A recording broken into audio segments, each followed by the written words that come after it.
আসসালামু আলাইকুম রহমতুল্লাহ। প্রিয় দর্শক, আশা করি আপনারা সকলে ভালো আছেন। আমরা আজকে চলে যাচ্ছি আমাদের নতুন বাড়ির কাজ, সেখানে কতটুকু কী চলতেছে তা দেখার জন্য। চলুন যাক, ভিডিওটা সবাই শেষ পর্যন্ত দেখবেন, লাইক কমেন্ট করে দেবেন ইনশাআল্লাহ। কি অপরূপ সুন্দর দৃশ্য, সবুজ শ্যামলে ঘেরা। এই তো চলে আসছি আমাদের পার্শ্ববর্তী গ্রামের দিকে। আমাদের এই বিল্ডিংয়ের কাজ চলতেছে। এখানে ইট বালি এদিকে রাখা হয়েছে। আজকে আমরা বিকাল দিক দিয়ে আসছি, প্রায় আসরের কাছাকাছি লগ্নে। লোকজন যারা কাজ করতে তারা কাজ করে চলে গেছে।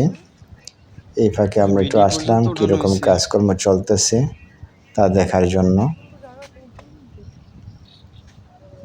এখানে বালু ফেলানো হয়েছে, ফ্লোর ঢালাই হবে। বিটি উঠে গেছে, এখন ফ্লোর ঢালাইয়ের পর তারপরে আবার ইট গাঁথনি উঠবে। প্রিয় দর্শক, এটা ফাউন্ডেশন নয়, এটা আমরা শুধু ইট গাঁথনি দিয়ে ছাদ সিস্টেম ওই রকম করতেছি। আর আমাদের এই হচ্ছে জায়গাটা, এই খুঁটিটা পর্যন্ত। এখান থেকে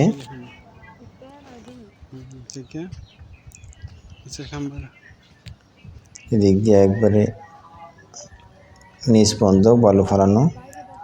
আর এদিক দিয়ে বালু ফালানো ছিল, কিন্তু কাজের জন্য এখান থেকে বালু উঠানো হয়েছে বিটি করার জন্য। এগুলো আবার ভরাট হয়ে যাবে ইনশাআল্লাহ, বিসমিল্লাহ।